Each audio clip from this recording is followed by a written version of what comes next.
Stage ని అలంకరించిన మన జాదుల సీనన్న వాళ్ళ ఊరు పక్కనే మా ఊరు. అదేవిధంగా ఇక్కడికి వచ్చిన నా మిత్రులు తలవారు తాతకు, సర్పంచ్, ప్రజాపతిలకు మీ అందరికీ ధన్యవాదాలు. ఒక 5-6 సంవత్సరాల క్రితం కొంపెల్లి గ్రామంలో స్కూలు, ఎందుకంటే ఇక్కడ సర్కార్ బడి ఏదైతే ఉందో ఆ బడి గురించి తలవారు తాత తిరుగుతుంటే ఒక 6 సంవత్సరాల క్రితమే నేను ఒక 100 నిమిషాలు పెట్టి హైదరాబాద్ లో ఉండుకుంటూ మా ఊరిలో టాయిలెట్ పోదామంటే అమ్మాయిలకు టాయిలెట్లు లేక, బెంచీలు లేక, అవంతా ఎప్పుడో కట్టిన స్కూలు 1900 అప్పుడు ఒక 50-60 సంవత్సరాలు కట్టిన స్కూల్. ఆ బెచ్చలు ఊడిపోయి ఉండి అది ఎవరు పట్టించుకోలేరు. ఏంటంటే ఓటు వేయడానికి మాత్రమే గవర్నమెంట్ స్కూల్ వరకు పనికొస్తాయి. అప్పుడు మాత్రమే ఈ ముఖం చూస్తారు ఈ ప్రజాప్రతినిధులు, నాయకులు. ఆ రోజు నేను పోయినప్పుడు నాకు ఒకే ఒక మాట అనిపించింది, అరే నేను చదువుకున్న స్కూలు ఏంది ఏడుస్తుంది, కదలమంటుంది. ఇక్కడ చదువుకున్న స్కూల్లో ఆ పల్లె చదువుకున్నట్టు ఇలా గెట్ టుగెదర్ ప్రోగ్రాము పట్టణాలల్లా లేకపోతే ఫంక్షన్లల్లా ఎక్కడో పెట్టుకుంటారు, కానీ తన చదువుకున్న చిన్ననాటిలో ఉన్న స్కూల్లో మాత్రం ఎందుకు పెట్టుకుంటలేరు అని చెప్పి నాకు అనిపించి, కదలమంటుంది చదువు నేర్పిన లేదా అని చెప్పి ఒక స్టోరీ రాసి అప్పుడున్న మన ప్రియతమ నాయకుడు కోమటిరెడ్డి రాజగోపాల్ రెడ్డి సార్కి, అయ్యా మా స్కూలు మా బడి మిమ్మల్ని పిలుస్తుంది, ఒక్కసారి మా బడికి వచ్చిపోవాలంటే అప్పుడే మాలో ఉన్న యువత అంతా ప్రతి ఒక్కరు ఆ స్టేటస్ పెట్టుకొని ఆ విన్నపం చేసిన తర్వాత అప్పుడు స్పందించి ముందుకు వచ్చిన శ్రీ కస్తూరి ఫౌండేషన్ చైర్మన్ చరణన్న అప్పుడు ఆ స్కూల్ విజిట్ చేసి అక్కడ జరిగిన ప్రాంతాల్లో ఉండే స్కూల్ కి ఏమేమి కావాలి, పిల్లలకి ఏమేమి కావాలి, టాయిలెట్లు లేవు, నీళ్లు లేవు, ఇంకా అనేక ఫ్యాన్లు లేవు, టీచర్లు ఉన్నారు చెప్పడానికి, కానీ అక్కడ ఉన్న సౌకర్యాలు లేవు, చదువుకోవాలని ఉన్నది కానీ అక్కడ వ్యవస్థ బాగాలేదు. దీన్ని రూపుమాపనికి కస్తూరి చరణన్న నడుంగట్టి ఆ రోజు 8,50,000 పెట్టి మా గ్రామంలో, మా కొంపెల్లి గ్రామంలో స్కూల్ కట్టించి ఎంతో సౌకర్యంగా, అదే విధంగా అసలు బస్సులు తప్ప విమానం ఎక్కలేని మేము కస్తూరి చరణన్న పిల్లల్ని అక్కడ పంపించి చేదోడు వాదోడుగా శానిటైజర్ ఎన్నో రకాలుగా చేసి ఆ స్కూల్ బాగుపడింది. అప్పుడు అందరూ గర్వంగా. అదేవిధంగా ఆ రోజు కస్తూరి చరణన్నతో మొదలైన నా యూట్యూబ్ ఛానల్ ఒక అడుగు మొదలైన తర్వాత నేను ఏమైందంటే ప్రతి ఒక్క నాయకుడు వచ్చారు. ఒక నాయకుడు వచ్చి బిల్డింగ్ కట్టించిండు, ఇంకొక నాయకుడు వచ్చి ఇంకో బిల్డింగ్ కట్టించిండు, ఇంకో నాయకుడు వచ్చి ఇంకో బిల్డింగ్ కట్టిండు. కొంపెల్లికి హైదరాబాద్ ఉండే నాయకుడు వచ్చినా స్కూల్ వైపే చూస్తున్నారు. ఎందుకంటే మా బడి అంత ప్రత్యేకత ఉంది, అలా చదువుకున్న వాళ్ళు మహనీయులు అయినారు, ఎంతో మంది గొప్ప వాళ్ళు అయినారు. ఏ ప్రోగ్రామ్ చేసినా ఆవిడ వద్దు మన గవర్నమెంట్ స్కూల్లో ప్రోగ్రామ్ చేయాలని చెప్పి చేస్తున్నారు. అదేవిధంగా తలవారు తాత నాకు పరిచయం ఏర్పడ్డాక ప్రోగ్రామ్ చేస్తుండ్రు. ఎక్కడ ప్రోగ్రామ్ చేసిన తలవారు తాత రోడ్ల కోసం బాగలేవు.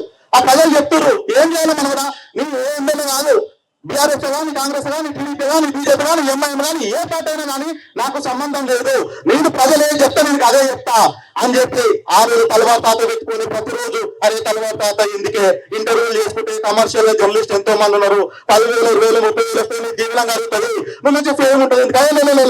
నేను గ్రామాల పాట పడతా, పల్లెలే పట్టుకొమ్మలు పడతా అని చెప్పి ఆ రోజు అతడు దీనికి రూపకర్త చేసి ఫోన్ లో మాట్లాడితే, తాత మా మునుగోలు నుంచి ఫస్ట్ మునుగోలుకి రా, తర్వాత కొంపెల్ల నైట్ వండుకో అంటే మేము ఆహ్వానించి ఇప్పుడు పెట్టి ఇక్కడ ఉన్న కళాకారులు అందరూ పాపం మనం చూస్తానైతే, ఎందుకంటే ఒక రోజు నీ వెంట వస్తే ఏదో ఆశిస్తాం, నీ వెంట వస్తే మనం ఏదో ఒకటి ఆశిస్తాం. ఇలా 1,000 రూపాయలు వస్తున్నాయి, 500 వస్తున్నాయా, 200 వస్తుందా, లేకపోతే ఆయన ఒక కాయిస్తే నాకు ఉద్యోగం పెట్టిస్తే ఆలోచిస్తాం.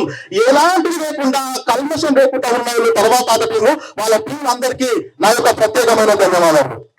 ఈరోజు చెప్తున్నా, ఎక్కడన్నా లేదు, ఎక్కడన్నా పుట్టలేదు. జాముల శ్రీనివాస్ గౌడన్న ఒక గ్రామంలో పుట్టి ఈ రోజు ఢిల్లీ పైన గర్జిస్తుండు. ఎందుకు గర్జిస్తుండు? ప్రతి ఒక్కరు మనమే మార్చుకోవాలి మన స్కూల్ని. వేరే వస్తే తలవారు తాత చెప్తాడు, రేపు ఇంకో తాత చెప్తాడు. అది కాదు, ఇక్కడ ఉన్న గ్రామాలకి మండలాలు ఉన్న గవర్నమెంట్ స్కూల్ ఉంది. రోజు మనం బడిని చూస్తాం, ఎక్కడ లేదు బడి. మన ఊర్లో టీచర్లు వస్తున్నా, ఏం సౌకర్యాలు లేవు, ఏం కావాలి, కౌంటర్లు ఉన్నారు, చేసేటోళ్ళు గొప్ప గొప్ప రియల్ ఎస్టేట్ ఉన్నారు, వాళ్ళందరినీ మనం చెప్పాలి. నేను ఒకటే చెప్తున్నా, ప్రతి ఒక్కరు మనం సాధించాలనే సంకల్పం కావాలి. ఆ సంకల్పం ఎట్ట కావాలంటే శ్రీరంగ కృష్ణ ఒక పాట, అసలు పాటలు వాడాను కానీ ఆ మోటివేషన్ స్థానం ఉన్నప్పుడు ఒక రాజు ఒక పేద కుటుంబంలో పుట్టిన రాజు ఈ దేశమంతా మారాలి, ఈ ప్రజలంతా మారాలి, నా ప్రజల కోసం నా ప్రాణాలు అర్పిస్తానని చెప్పి తన తల్లితోటి కొట్టాలి అంటాడు. అమ్మా ఈ బతుకు బతకాలేనమ్మా, రాజునై రాజాన్ని పాలిస్తానమ్మా, ఈ బతుకు బతకాలేనమ్మా, రాజునై రాజు బానిస బంధాలు పెంచగా, మన ప్రజలకు ప్రేమ పంచగా, నిన్న చేతుల చేతున వెలిగి చీకటి పథకాన్ని చేస్తానమ్మా. అమ్మా ఈ బతుకు బతకలేనమ్మా, రాజులై రాజాన్ని పాలిస్తానమ్మా. ఆ కొడుకు ఏమనుకుంటున్న సర్దార్ వల్లభాయ్ పటేల్ అంటే, ఈ శిస్తు కట్టాలి మేము బతకడమే కష్టం అంటే శిస్తు కట్టాలి, ఎట్లా బతకాలి, ఏం చేయాలి, మేము ఎట్లా ముందుకు వెళ్ళాలి, కాయ కష్టం చేసుకొని రెక్కని దొక్కలేని పరిస్థితి, కనుకాలం ఉండేటోళ్ళు మళ్ళీ శిస్తు అంటే ఏం చేయాలని చెప్పి తన ఉక్కు సంఘటన కూడా తల్లితో అంటే ఆ తల్లి ఏమంటే ఒక్కగానొక్క కొడుకు సర్దార్ సర్వాయి పాపన్న గౌడు కొడుక పాపయ్యా నాకున్న దిక్కుని ఒక్కను వేరయ్యా, వద్దురా ఏ కొడుక పాపయ్యా నాకున్న దిక్కుని ఒక్కడవేనయ్యా. ఎటు వెళ్ళనని ఒట్టు పెట్టు మన కుల వృత్తిని చేతనట్టు, ఎటు వెళ్ళనని ఒట్టు పెట్టు మన కుల వృత్తిని చేతనట్టు, పొడిసేటి పెట్టారని వచ్చుకున్నా గుండె గుడిగా చేసి నిలుగాడుకున్నా. పాపయ్య అయ్యా వద్దురా ఏ కొడుక పాపయ్యా నాకున్న దిక్కును ఒక్కడివేనయ్యా. అప్పుడు పాపయ్య గారు నర నరాన నా జాతి కోసం నేను ఏమయ్యాలి, నా బడుగు బలహీన వర్గాలకు వెలుగు నింపాలి, నన్ను కించపరిచే బంధుత్వం నాకు అవసరం లేదు, ఇటువంటి నాకు అవసరం చెప్పి అప్పుడు ఏమంటుందంటే అరచేత ప్రాణంతో ఆకాశాన బాటి గొలకు గీత పెట్టి వెలకిని బట్టి కారచంపల్లో నా కాటను ఎదురుకి పురుస్తాలు బంధాలు అడిగట్టి కాదు చారకుండా తలవాకుండా పెడితే తాళ్ళెక్కితే వచ్చానమ్మా, కళ్ళు గీసమ్ముతే ఇచ్చిరమ్మా, ఫస్ట్ నుంచి అమ్మా ఈ బతుకు బతకలేనమ్మా, రాజునై రాజాన్ని పాలిస్తానమ్మా. అమ్మా ఈ బతుకు బతకలేనమ్మా, రాజునై రాజాన్ని పాలిస్తానమ్మా.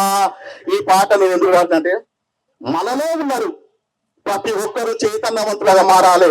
ఇలా మొబైల్ వ్యవస్థ ఉంది. ఆ రోజు నేను 10th క్లాస్ చదువుకున్నప్పుడు బొంబాయిలో మా నాన్న ఉంటే ఫోన్ వస్తే 08681 ఆ కోడ్ వస్తే బొంబాయికి అది ఆదివారాలు ఫోన్ వస్తుంటే జరసేపు మాట్లాడి అప్పుడు మేము అట్లా చదువుకున్నాం. మరి ఈ జనరేషన్ ఉంటే మీ ఇంటికి ఇట్లా అయిపోలేమేమో, ఏమైపోతుంది ఈ లోకం అని చెప్పి ఎట్టనైనా సరే ఇలాంటి ప్రోగ్రాములకు చేయాలని చెప్పి జాగ్రత్త. ఇట్లా నేను ఒకటే చెప్తున్నా, ఏ లీడర్ అయినా సరే ఏ నాయకులైనా కూడా సంఘటన అయితే ఫోన్ చేయగానే సపోర్ట్ చేస్తాం తమ్మి అని చెప్పి ఒక మాట చెప్తారా సంతోషంగా ఉంటది. తర్వాత ఇక తనని పూర్తి వ్యవస్థలా తీసుకొచ్చిన రోజు మన అందరూ చీకటి బతుకుపోతాయి. ఎందుకంటే హైదరాబాద్ 10 దగ్గర ఉన్న ప్రాంతం మన మునుగోడు నియోజకవర్గం. ఈ ప్రాంతంలో అన్ని విధాలుగా అన్ని బాగానే ఉన్నాయి, కానీ దునియాలలో లీడర్లు మొత్తం ఈ నియోజకవర్గంలో ఉన్నారు. ఎట్టనైనా ఏమన్నా సర్దార్ సాహెబ్ పాపన్న గౌడ్ ఎట్లా కొట్టి రాజునయ్యిండు, రాజమూలి రాజయిండు, మన బతుకుట మారాలి, సర్కారు పదవి మారాలి, వ్యవస్థ మారాలి. ఏమైనా సరే తల్లివారు తాతలు అంటే మన ఊరికి వస్తే ఏముంది, ఏం రావాలి రా తాత ఒక్కరు గో పెడతాం, ఏమన్నా డబ్బులు అడుగుతుండా, ఇంకేమన్నా అడుగుతుండా, ఒక్క గో పెట్టి అంటే 4 అడుగులు వేస్తే ఇంకా బలోపేతం అవుతుంది. ఎందుకంటే మనం ఎప్పుడైనా ఆరాధించే ఈ కళాకారులకు బొంగడేసిన, గోసి కట్టిన, పాట కట్టిన మన తెలంగాణ మొదలైంది ఆటపాటతోటి. ఏమైనా సరే మన మునుగోడు నియోజకవర్గంలో తలవారు తాత లాంటి వ్యక్తి ఇట్లాంటి యాత్ర నాకు ముగింపు కాదు. మనం ఎంతసేపు నాకు పెడితే అవునా కదా, నాకు ముగింపు పెడితే కొంచెం బాధ అనిపించింది. ఎందుకంటే మా తాత చెప్పలేదు, మనకు ఎంతసేపు నా తెగింపే. వచ్చినప్పుడు ఏమన్నా శ్రీనివాస్ గారు అరే లైట్లు లేదంటే వచ్చిన వాళ్ళు తెలుస్తాను ఆ లైట్లు. నేనేమనుకున్నా ఆ లైట్ల గురించి మాట్లాడగలుగుతానా, వాళ్ళ బతుకులే ఇంత చీకటి నుంచి వెలుగులో తీసుకోవాలనుకున్నా, కానీ ఆ వెలుగు సీనాలను దృష్టి వచ్చిందో తెలియదు, మేము మాట్లాడే మాటలు ఖర్చిస్తే వచ్చిందో తెలియదు. Thank you. నేను ఎక్కడైతే మాట్లాడాను మిమిక్రీ వేద్దాం అనుకున్నా, కానీ ఈ సభలో మిమిక్రీ కరెక్ట్ కాదు. చంద్రబాబు నాయుడుతో మాట్లాడతా, బితిసార్తో వచ్చిన మాట. చిన్న విషయం నీతో మాట్లాడు ఒకటే మాట, ఓ తాత ఒకటే వచ్చుకున్నా మన శివనాలు రాని పెట్టుతావు ఎవరుకుంటావో సత్యాడు. Thank you. ఈ అవకాశం ఇచ్చిన అందరికీ ధన్యవాదాలు.